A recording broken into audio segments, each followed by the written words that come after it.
दोस्तों, रशिया के president Vladimir Putin के हाथ में देखा गया है न्यूक्लियर ब्रीफकेस और इसके रिप्लाई में यूएसए ने एक बहुत बड़ा ब्लंडर कर दिया। क्या किया आगे इस वीडियो में बताऊंगा। 2 दिन पहले मैंने आपको बताया था कि जो इजराइल और हमास का ये कॉन्फ्लिक्ट चल रहा है, इसके मद्देनजर या इसके रिलेटेड कोई ना कोई बड़ी अपडेट्स आएंगी विद इन 2 डेज। वो 2 दिन के बाद ही अपडेट आ गई। दरअसल इजराइल जो हमास का मसला चल रहा है, इसके ऊपर डिस्कशन करने और कुछ अलग मैटर्स के ऊपर डिस्कस करने के लिए रशियन जो प्रेसिडेंट व्लादिमीर पुतिन है वो चाइना पहुंचे। चाइना पहुंचते ही उनके हाथ में देखा गया न्यूक्लियर ब्रीफकेस। थोड़ा सा आपको न्यूक्लियर ब्रीफकेस के बारे में बता दूं। एक ऐसा इंस्ट्रूमेंट लगा लो, एक ऐसा ब्रीफकेस लगा लो जिसका नाम कावाकोज़्दा है। वो एक रशिया की पहाड़ी के नाम के ऊपर रखा गया है, लेकिन उसकी खासियत ये है कि उसमें है एक बटन जिससे पुतिन कहीं से भी न्यूक्लियर हमले की कमांड दे सकते हैं। अब पुतिन ने ऐसा क्यों किया? कहीं ना कहीं वो शायद यूएसए को ये मैसेज दे रहे थे कि जिस तरीके से यूक्रेन की हेल्प कर रहे हैं यूएसए और यूरोप, दूसरा इजराइल के मसले में कहीं ना कहीं पुतिन ने ये मैसेज डिलीवर करने की कोशिश करी है कि इन केस कोई भी सिचुएशन ट्रिगर होती है तो रशिया न्यूक्लियर वार छेड़ सकता है या न्यूक्लियर वार को अंजाम, न्यूक्लियर हमले को अंजाम दे सकता है। अब ऐसा क्यों हुआ? उससे पहले मैं बता दूं, जो न्यूक्लियर ब्रीफकेस है, ऐसा नहीं कि रशिया में सिर्फ पुतिन के पास है, 3 लोगों के पास है। पुतिन और उनके डिफेंस मिनिस्टर और उनके जो मिलिट्री स्टाफ के जो लोग हैं, सीनियर ऑफिसर हैं, उनके पास। अब इसके रिप्लाई में यूएसए ने क्या किया? कर दिया भाई साहब न्यूक्लियर टेस्ट। जी हाँ, यूएसए ने एक टेरिटरी उसको रिवोक कर दिया। एक जैसे कहते हैं कि संधि थी कि कोई भी अब देश न्यूक्लियर टेस्ट नहीं करेगा, उसको तोड़ते हुए यूएसए ने एक न्यूक्लियर टेस्ट को अंजाम दिया। न्यूक्लियर टेस्ट कब होता है? उसको कहीं ना कहीं जैसे कहते हैं ना कि रशिया ने अभी हाल ही में एक पहले स्टेटमेंट दी थी कि अब हम थोड़ा सा रिकन्सिडर, रीएक्सप्लेन करेंगे उसको कि हम किन परिस्थितियों में, रीएग्जामिन करेंगे कि किन परिस्थितियों में हम न्यूक्लियर अटैक को अंजाम दे सकते हैं। जो यूएसए की तरफ से नेवाडा में जो टेस्ट किया गया न्यूक्लियर के, इसके कई मायने निकाले जा रहे हैं। दरअसल हम न्यूक्लियर टेस्ट कब करेंगे? जब हमने इन फ्यूचर हमने कोई न्यूक्लियर अटैक को अंजाम देना है। जैसे कहते हैं ना कि पहले चेक कर लेते हैं कि हाँ, अगर कहीं फोड़े तो फोड़े, ये फटेगा भी या नहीं, कहीं ऐसा ना हो हम फेंक भी दे और फटे भी ना, बाद में लेने के देने पड़ जाए। तो कहना कि उस चीज़ को ध्यान में रखते हुए यूएसए ने ये टेस्ट किया। और इसे जो ट्रीटी जो एक तरीके से संधि है कि कोई देश न्यूक्लियर टेस्ट नहीं करेगा, इसके पीछे एक रीज़न है जो रशिया ने कैंसिल किया। दरअसल एक रेडिकलाइजेशन एक वर्ड होता है जिसका मतलब है कि हम ट्रीटी को मान तो रहे हैं, लेकिन अगर आप रेडिकलेशन नहीं करोगे उसका, तो क्या होगा कि हमने कानून नहीं बनाया अपने देश में। तो यूएसए ने क्या किया? इस ट्रीटी को माना तो था लेकिन रेडिकलाइजेशन नहीं किया, रशिया करके बैठा था। तो रशिया का कहना कि अगर यूएसए नहीं करा तो हम क्यों करके बैठे हैं, अब हम जितने चाहे न्यूक्लियर टेस्ट करेंगे।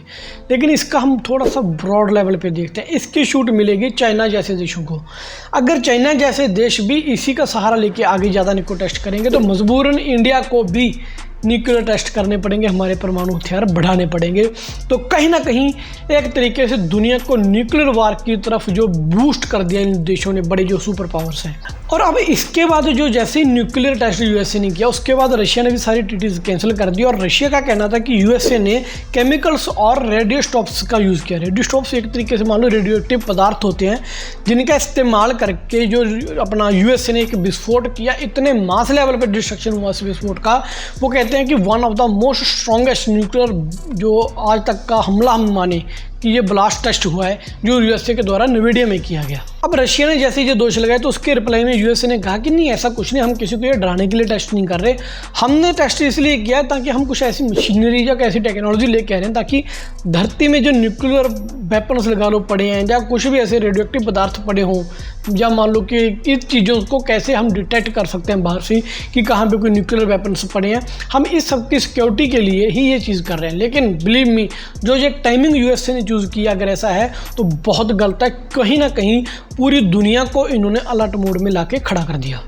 अभी तक क्या होता था कि हर एक देश को अलग अलग परमिशन से लेनी पड़ती थी। आपने देखा होगा ना, जब इन्होंने पहले न्यूक्लियर टेस्ट किया तो किस तरीके से यूएसए या यूरोप पूरे जैसे कहते हैं ना रो पड़े थे कि कैसे टेस्ट कर दिया हमने, हम बैन लगाएंगे, सैंक्शंस लगाएंगे।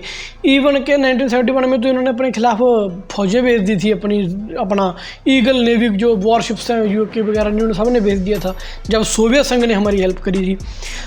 तो क्या था कि उस टाइम, अब तक क्या था कि कोई देश बिना परमिशन न्यूक्लियर टेस्ट नहीं कर सकता था। अब इन्होंने ट्रीटी तोड़ दी, बाकी भी तोड़ेंगे हम। अब दुनिया उस वहाँ तक जा रही है जब न्यूक्लियर टेस्ट किसी भी देश के लिए करने आसान हो जाएंगे और एक कॉमन बात हो जाएगी। आए दिन हम देखेंगे कि कोई छोटा मोटा देश भी आके न्यूक्लियर टेस्ट को अंजाम देगा। अब इससे होगा क्या, अब जितने ज़्यादा न्यूक्लियर टेस्ट होंगे उतने ज़्यादा देशों के पास न्यूक्लियर वेपन्स आएंगे। अभी तो कुछ चुनिंदा देशों के पास हैं। जितने ज़्यादा न्यूक्लियर देशों के पास वेपन्स आएंगे उतनी ज़्यादा लड़ाई का कारण भी बढ़ेगा। इनकेस अगर किसी गलत हाथों में हमास, IS, तहरीक तालिबान, लश्कर तालिबान जो भी है ये, इनके हाथ कोई वेपन्स लग गए, जैसे पाकिस्तान में अभी हो गया है थ्रेट कि पाकिस्तान के न्यूक्लियर वेपन्स टेररिस्ट के हाथ लग गए, तो भाई साहब सोचो कि किस मास लेवल पर डिस्ट्रक्शन होगा। तो अब ऐसी चीज़ों के ऊपर नज़र रखने के लिए हमने कुछ सैटेलाइट्स बनाए होते हैं हर देश ने, जो दूसरे देशों के ऊपर हम सैटेलाइट्स की नज़र रखते हैं सैटेलाइट के थ्रू। अब देखा जा रहा है रशिया, चाइना और USA के जो न्यूक्लियर ऐसे एरिया हैं परमाणु हथियारों के, वहाँ पे न्यूक्लियर लोकेशंस के ऊपर बहुत ज़्यादा एक्टिविटी बढ़ गई। खासकर चाइना में देखें और रशिया में देखें बहुत तेज़ी आई है। USA ने भी उसके रिप्लाई में तेज़ी शुरू कर दी। तो जो एक कहते हैं ना कि पुरानी भविष्यवाणी है कि चाइना, रशिया, अमेरिका आपस में लड़के कमज़ोर होंगे, फिर भारत शांति दूत बनेगा। शायद में भी कहीं ना कहीं अब हम उस डायरेक्शन में मूव ऑन कर गए हैं। आज हमें इजराइल हमास का युद्ध बड़ा लग रहा है, लेकिन जो ये अपनी अलग ही गेम चल पड़ी है इनकी, ये न्यूक्लियर मसले में लगा लो, जो ईरान के जैसे न्यूक्लियर, वो ईरान का भी मसला, ईरान ने हमास को क्यों वेपन दिए, क्योंकि इजराइल है जो उसने ईरान के न्यूक्लियर ठिकानों को ध्वस्त किया, तबाह किया था, जहाँ पे वो न्यूक्लियर टेस्ट कर रहे थे। ये चिड़ है ईरान की, इसलिए तो हमास को सपोर्ट कर रहा है। तो धीरे धीरे कहीं ना कहीं यही सब चीज़ें, चाहे पैसा या जगह, तीसरा धर्म, अगर युद्ध हो पैसे के लिए तो वो लिमिटेड रह जाएगा, अगर युद्ध हो ज़मीन के लिए वो ज़मीन को एक देश जीत लेगा, ख़त्म। लेकिन अगर युद्ध हो धर्म के नाम पे, अगर युद्ध हो ईगो के नाम पे, तो वो कभी नहीं रुकते, वो मास डिस्ट्रक्शन करते ही करते हैं। अब आपके अंदर ये सवाल पैदा होगा कि अगर इतने मास लेवल पे न्यूक्लियर टेस्ट हो रहे हैं तो क्या भारत करेगा? बिल्कुल करेगा, भारत की मजबूरी होगी। देखो भारत की आज तक क्या रही है अपनी पॉलिसी कि जब तक हमें ज़रूरत नहीं हम कुछ करते नहीं, लेकिन वो हमारी ज़रूरत हो जाएगी हमारे खुद के डिफेंस के लिए। पोखरण में भी हमने किया था टेस्ट, हुआ ना राजस्थान में, वो क्यों था? क्योंकि उस टाइम की हमारी ज़रूरत थी न्यूक्लियर टेस्ट करना। अब फिर जब ये देश आसपास के सारे करेंगे तो हमें भी अपनी सेफ्टी करनी है, हमें भी न्यूक्लियर टेस्ट इंतजाम देने होंगे, जिससे क्लाइमेट और गंदे तरीके से चेंज होगा, हमारी जो ज़मीनें हैं वो और ख़राब होंगी।